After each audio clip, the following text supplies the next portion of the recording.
जय भीम दोस्तों। आज हम भारतीय संसद में गूंजी एक ऐसी आवाज की बात करेंगे जिसने न केवल संसद को बल्कि पूरे देश को सोचने पर मजबूर कर दिया।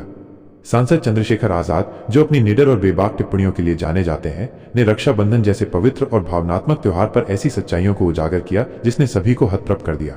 उनके बयान ने सामाजिक और आर्थिक दोनों स्तरों पर गहरे सवाल खड़े किए।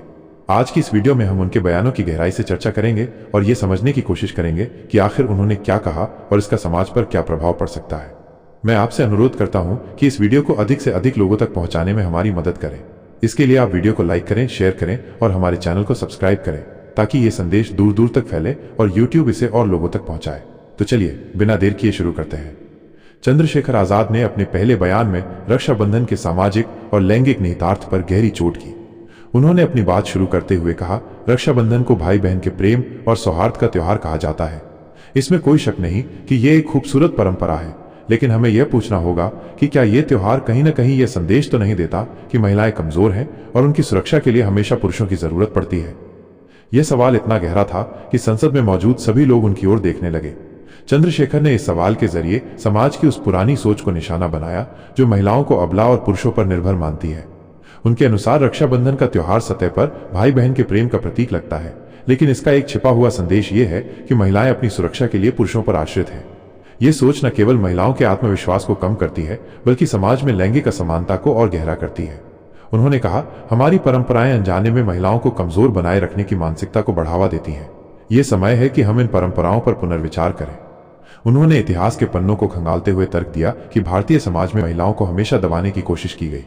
उन्होंने मनुस्मृति का जिक्र करते हुए कहा, इन धर्म ग्रंथों में बनाए गए नियमों ने महिलाओं को सामाजिक, आर्थिक और मानसिक रूप से कमजोर किया। सती प्रथा और पर्दा प्रथा जैसे रिवाजों ने इस दमन को और मजबूत किया। चंद्रशेखर ने सवाल उठाया कि समाज ने महिलाओं को कभी वो अवसर क्यों नहीं दिया जिससे वे अपनी ताकत साबित कर सकें। उनके इस तर्क ने संसद में मौजूद लोगों को सोचने पर मजबूर कर दिया कि क्या हमारी परंपराएं वाकई में समानता की दिशा में काम करती हैं। इस बिंदु को और मजबूत करने के लिए चंद्रशेखर ने उन वीरांगनाओं का जिक्र किया जिन्होंने समाज की रूढ़ियों को तोड़कर इतिहास रचा। उन्होंने कहा, इतिहास में देखें, जब भी महिलाओं को मौका मिला उन्होंने अवंतीबाई, रानी दुर्गावती, झलकारी बाई, उदा देवी, बेगम हजरत महल, मुथुलक्ष्मी रेड्डी और फूलन देवी जैसे नाम बनाए। इन महिलाओं ने न केवल अपने समय की कठिनाइयों का डटकर मुकाबला किया बल्कि समाज को यह भी दिखाया कि वे किसी से कम नहीं है। अवंतीबाई ने 1857 की क्रांति में अहम भूमिका निभाई, झलकारी बाई ने अपनी वीरता से अंग्रेजों को चकमा दिया और मुथुलक्ष्मी रेड्डी ने शिक्षा और स्वास्थ्य के क्षेत्र में क्रांतिकारी बदलाव किए। चंद्रशेखर ने इन उदाहरणों से साबित किया कि महिलाएं स्वाभाविक रूप से सशक्त हैं और उन्हें किसी की रक्षा की जरूरत नहीं है। उनकी जरूरत केवल समान अवसरों और लैंगिक समानता की है। चंद्रशेखर ने समाज की उस मानसिकता पर भी तंज कसा जो रक्षाबंधन जैसे त्योहारों के जरिए महिलाओं को कमजोर बनाए रखती है। उन्होंने कहा, हमारी परंपराओं ने हमें इतना नीचे गिरा दिया है कि एक 20 साल की बहन अपने 5 साल के भाई को राखी बांधकर उससे रक्षा की उम्मीद करती है। ये कितना हास्यास्पद और शर्मनाक है।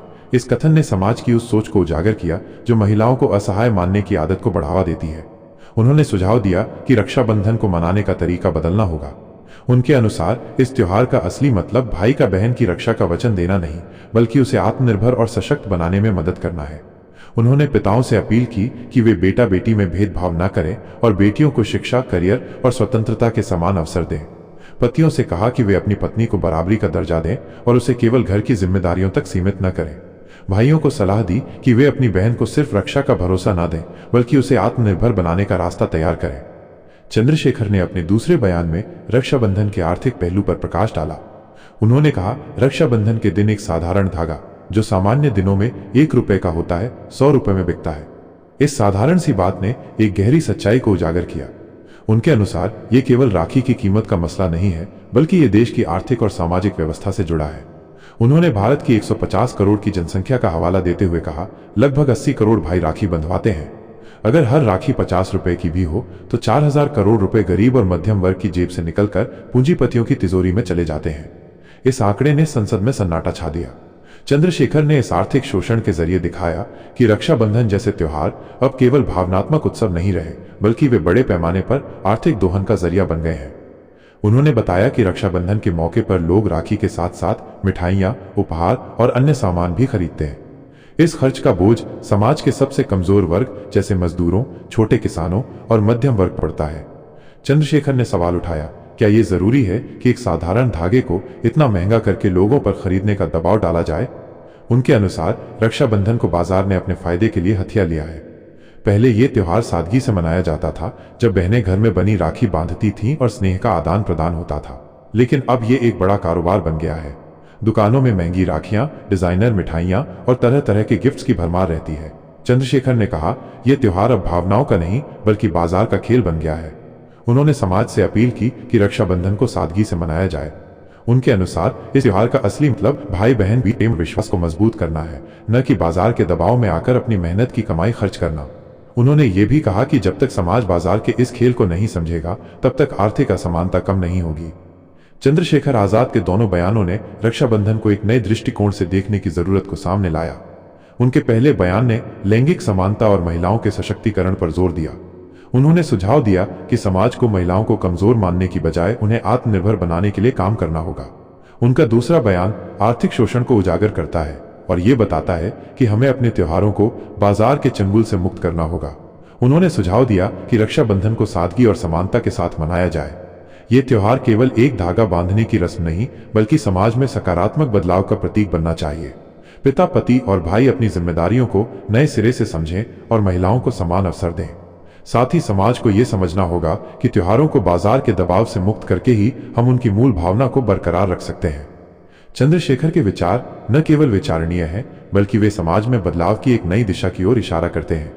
उनके तर्कों ने यह साबित किया कि रक्षाबंधन को मनाने का सही तरीका पुरानी मान्यताओं को बिना सोचे समझे अपनाना नहीं है।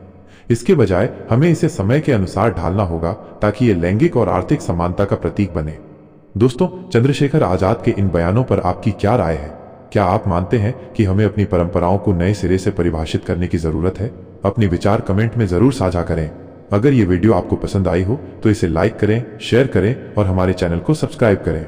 आपका समर्थन हमें और बेहतर कंटेंट लाने के लिए प्रेरित करता है।